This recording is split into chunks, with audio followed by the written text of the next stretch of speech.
Hello बच्चों, स्वागत है आप सभी का हमारे YouTube चैनल पंडित स्टडी पर। आज मैं आप सभी को कक्षा 10वीं के सेकंड चैप्टर अम्ल क्षारक तथा लवण के सभी महत्वपूर्ण प्रश्नों को लेकर आया हूं जो एग्जाम की दृष्टि से बहुत ही महत्वपूर्ण हैं। तो चलिए स्टार्ट करते हैं। सबसे पहला प्रश्न है, उदासीनीकरण अभिक्रिया से आप क्या समझते हैं? जिसे उदासीनीकरण अभिक्रिया को इंग्लिश में कहते हैं न्यूट्रलाइजेशन रिएक्शन। ठीक है, तो किसे कहते हैं? तो इसका आंसर है कि ऐसी अभिक्रिया जिसमें अम्ल तथा क्षारक मतलब एसिड और बेस आपस में मिलकर लवण तथा जल का निर्माण करता हो उसे उदासीनीकरण अभिक्रिया कहा जाता है। ठीक है, मतलब क्या है कि जब अम्ल तथा क्षारक आपस में मिलकर लवण और जल का निर्माण करते हैं वैसी रासायनिक अभिक्रियाओं को उदासीनीकरण अभिक्रिया कहते हैं। जैसे एग्जाम्पल में देखते हैं, क्या बोले, एक अम्ल और क्षार, जब अम्ल और क्षार अभिक्रिया करते तो लवण और जल का निर्माण करते हैं, उसे उदासीनीकरण अभिक्रिया कहते हैं। एग्जाम्पल में क्या, एक अम्ल लिए हुए हैं हाइड्रोक्लोरिक अम्ल, जिसे इसका रासायनिक सूत्र होता है HCl। ठीक है, और एक क्षार लिए हुए हैं सोडियम हाइड्रोक्साइड, जिसका रासायनिक सूत्र NaOH होता है। जब ये अभिक्रिया करते हैं तो NaCl सोडियम क्लोराइड और जल का निर्माण करते हैं। ठीक है, अब अगला प्रश्न है, अम्ल का जलीय विलयन विद्युत का चालन करता है, क्यों? तो बच्चों, आप सभी ने अम्ल की विशेषता को पढ़े होंगे, जानते होंगे कि अम्ल वे पदार्थ होते हैं जो जल में घुलकर H+ आयन का निर्माण करते हैं और अम्ल स्वाद में खट्टे होते हैं। ठीक है, तो देखिए इस प्रश्न का सही उत्तर है, अम्ल जल में घुलकर H+ आयन का निर्माण करता है और जब विलयन में विद्युत धारा प्रवाहित की जाती है तो यही H+ आयन विद्युत का चालन करने लगता है, इसलिए अम्ल का जलीय विलयन विद्युत का चालन करता है। ठीक है, मतलब क्या समझे कि अम्ल जल में घुलकर H+ आयन का निर्माण करता है और जब इस विलयन में या उस विलयन में विद्युत धारा प्रवाहित किया जाता है तो यह H+ आयन विद्युत का चालन करने लगता है। ठीक है, अगला प्रश्न है, जल की अनुपस्थिति में अम्ल का प्रभाव अम्लीय नहीं हो पाता है, क्यों? ठीक है, तो समझिएगा क्या है, अम्ल की विशेषता क्या है कि जल में घुलकर H+ आयन का निर्माण करता है। ठीक है, और जब जल ही नहीं रहेगा तो H+ आयन का निर्माण कहाँ से होगा? तो यहाँ पर बोला है कि जल की अनुपस्थिति में, मतलब जल उपस्थित नहीं है तो जल की अनुपस्थिति में H+ आयन का निर्माण कोई भी अम्ल नहीं कर पाएगा।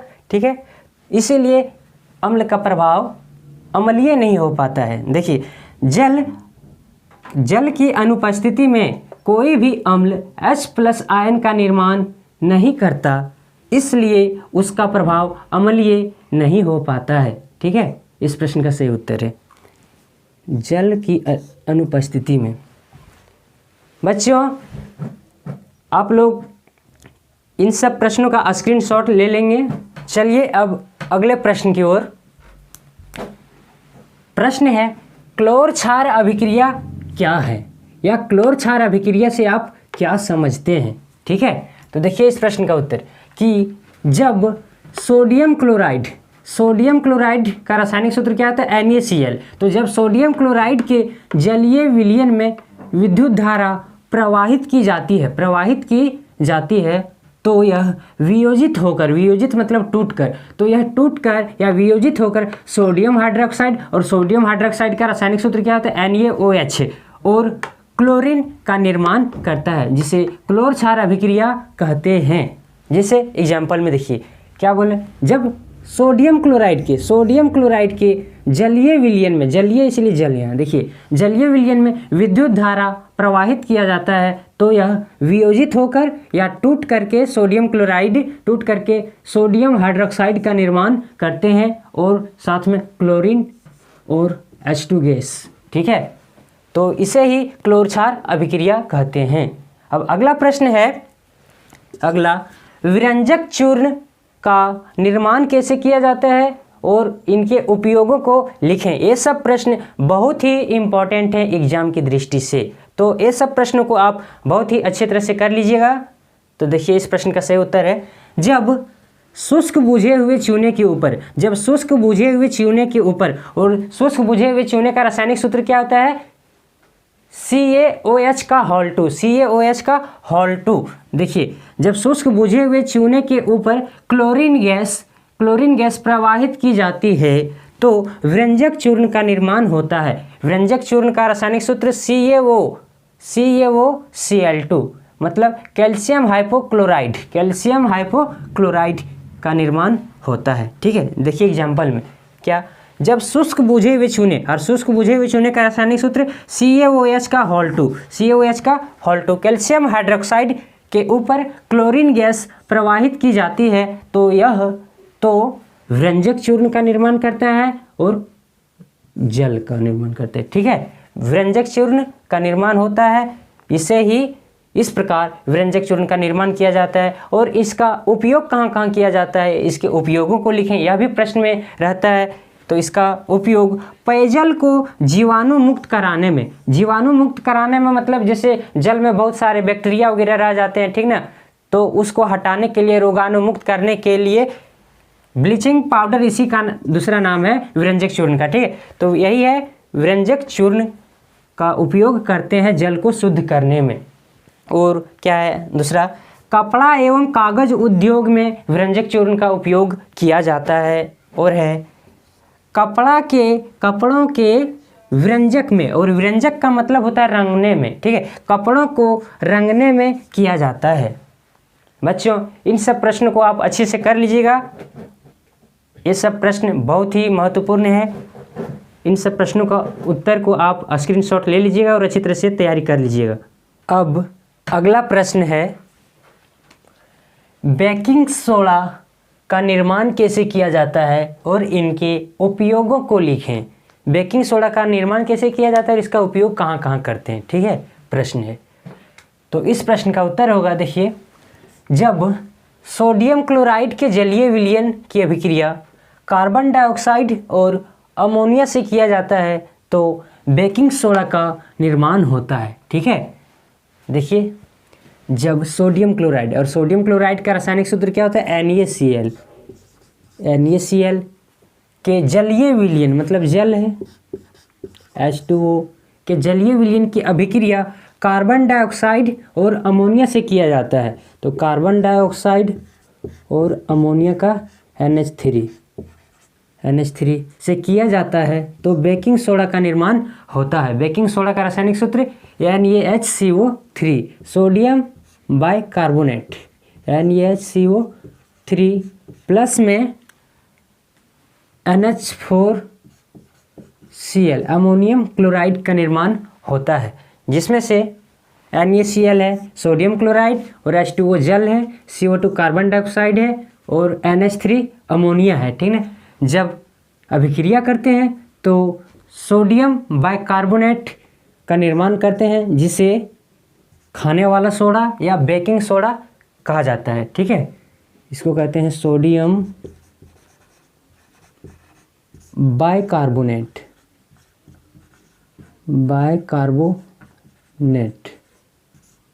और अब इसी में पूछा जाता है कि सोडियम बाइकार्बोनेट का उपयोग कहाँ कहाँ किया जाता है, इसके उपयोगों को लिखिए। तो देखिए, कुछ उपयोग लिखे हुए हैं। सोडियम बाइकार्बोनेट का उपयोग रसोई में कोई खास्ता व्यंजन बनाने में किया जाता है, जैसे पकोड़े, यही चीज़ है, रसोई में स्वादिष्ट और खास्ता व्यंजन बनाने में। और दूसरा है, पेट की अम्लीयता को दूर करने के लिए एंटासिड के रूप में किया जाता है, जैसे इनो वगैरह है। और बेकिंग पाउडर के निर्माण में किया जाता है। अगला, पकोड़े, ब्रेड तथा केक आदि को स्पॉन्जी बनाने में किया जाता है। ठीक है, अगला उपयोग है, सोडा अम्ल अग्निशामक के रूप में किया जाता है। किसका? बेकिंग सोडा के ये सब उपयोग हैं। ठीक है, ये बहुत ही इम्पोर्टेंट प्रश्न है।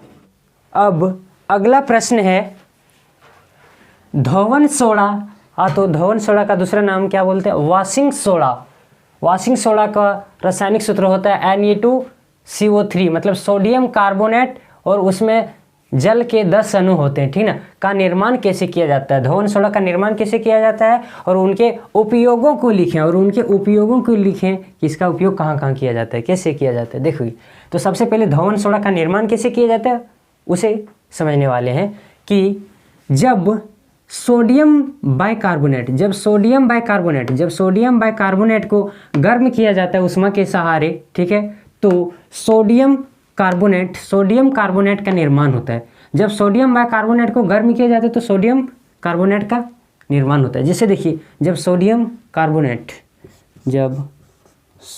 बाइकार्बोनेट का रासायनिक सूत्र NaHCO3, जब सोडियम बाइकार्बोनेट को गर्म किया जाता है उसमें के सहारे, तो यह टूट करके क्या हो रहा है, सोडियम कार्बोनेट का निर्माण कर रहा है। सोडियम कार्बोनेट का रासायनिक सूत्र क्या होता है, Na2CO3, ठीक है। और साथ ही इसके साथ में कार्बन डाइऑक्साइड प्लस जल का निर्माण होता है, ठीक है।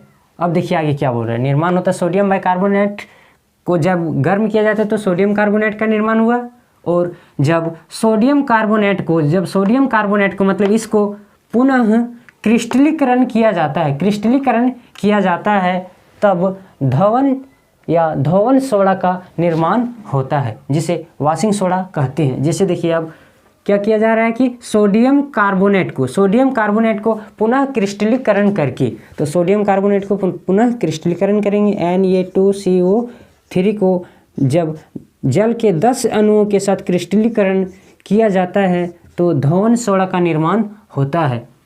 Na2CO3 इंटू 10H2O का निर्माण होता है। इसे ही कहते हैं धवन सोडा का रासायनिक सूत्र, ठीक है। तो समझ में आ गया होगा दोस्तों कि जब सोडियम बाइकार्बोनेट को गर्म करते हैं तो सोडियम कार्बोनेट का निर्माण होता है, और जब सोडियम कार्बोनेट को क्रिस्टलीकरण किया जाता है तो धवन सोडा का निर्माण होता है, ठीक है। अब देखिए अब इसका दूसरा पार्ट पूछ रहा है कि धवन सोडा का उपयोग कहाँ किया जाता है, ठीक है। तो देखिए इसके उपयोग को, सबसे पहले इसका उपयोग कपड़ों की धुलाई करने में, और दूसरा उपयोग है धवन सोडा का उपयोग कांच, साबुन और कागज़ के उद्योगों में, जहाँ पर कांच का निर्माण हो रहा हो, साबुन का, कागज़ का, उस फैक्ट्री में, उद्योग में धवन सोडा का उपयोग किया जाता है, ठीक है। और अगला है जल की अस्थायी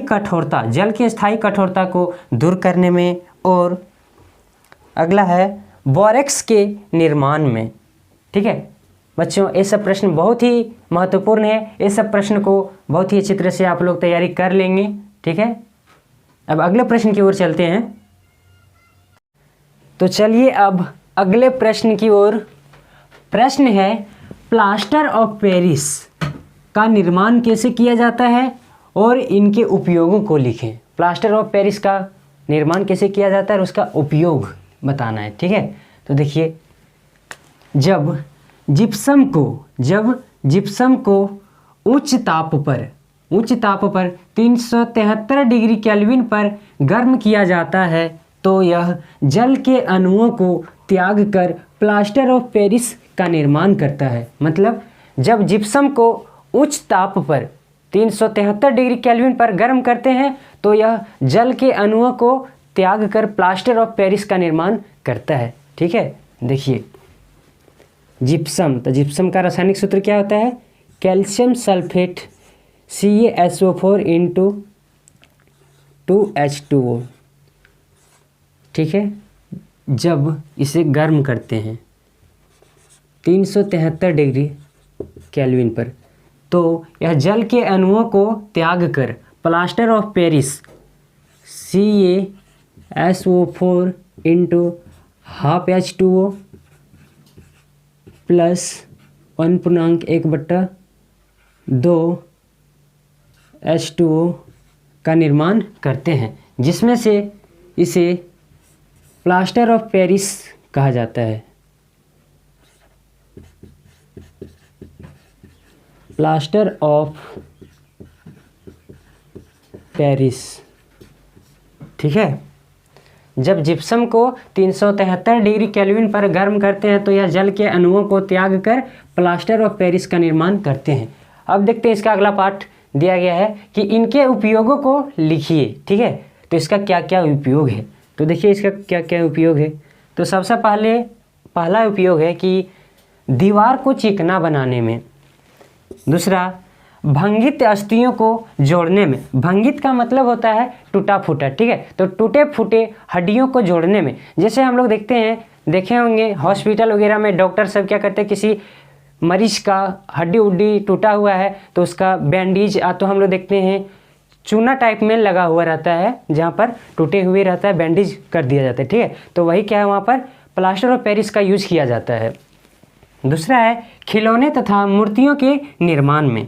और अगला है ब्लैक बोर्ड पर लिखने वाली चौक बनाने में प्लास्टर ऑफ पेरिस का ही प्रयोग किया जाता है, उपयोग किया जाता है। इसकी मदद से चौक बनाए जाते हैं। ठीक है, ये प्रश्न बिल्कुल ही महत्वपूर्ण है। प्रत्येक वर्ष यह प्रश्न रिपीट होता आ रहा है पिछले वर्षों से। ठीक है, तो इस प्रश्न को बहुत ही अच्छी तरह से कर लीजिएगा। अगला प्रश्न है प्लास्टर ऑफ पेरिस को आर्द्ररोधी बर्तन में रखा जाता है, क्यों? ठीक है, देखिए इस प्रश्न का उत्तर कि प्लास्टर ऑफ पेरिस को आर्द्ररोधी बर्तन में रखा जाता है क्योंकि यह जल से अभिक्रिया करके एक ठोस पदार्थ जिप्सम में परिवर्तित हो जाती है। और जिप्सम में परिवर्तित हो जाता है जिसके कारण क्या हो जाता है, जिप्सम कठोर हो जाता है और जिसके बाद इसे पुनः उपयोग में नहीं लाया जा सकता है। इसीलिए इसे सुरक्षित रखने के लिए आर्द्ररोधी बर्तन में रखा जाता है। आर्द्ररोधी का मतलब समझिएगा दोस्तों, यहाँ पर आर्द्ररोधी लिखा गया है। ठीक है, तो आर्द्र का मतलब क्या होता है, नमी। आर्द्र का मतलब नमी और रोधी का मतलब होता है विरोध करने वाला। ठीक है, विरोध करने वाला, तो जो नमी का विरोध करे, और जब नमी जिसमें रहेगा ही नहीं तो वह कौन सा पदार्थ हो जाएगा, तो एक कठोर पदार्थ हो जाएगा, कठोर का रूप ले लेगा। ठीक है, तो इसीलिए प्लास्टर ऑफ पेरिस को कठोर ना हो जाए, उससे बचाने के लिए क्या किया जाता है, उसे आर्द्ररोधी बर्तन में रखा जाता है। ठीक है, जैसे देखिएगा क्या बोला है, प्लास्टर ऑफ पेरिस। तो प्लास्टर ऑफ पेरिस का रासायनिक सूत्र CaSO4 × हाफ H2O। जैसे ही जल के संपर्क में आता है तो जल का 1/2 H2O जल के साथ अभिक्रिया करके ठोस पदार्थ जिप्सम में परिवर्तित हो जाती है। और जिप्सम का रासायनिक सूत्र CaSO4 × 2H2O में परिवर्तित हो जाता है। ठीक है, परिवर्तित हो जाता है। ये वाला क्या है मेरा, जिप्सम, ठोस पदार्थ जिप्सम है। और ये क्या है, यहाँ से यहाँ तक प्लास्टर ऑफ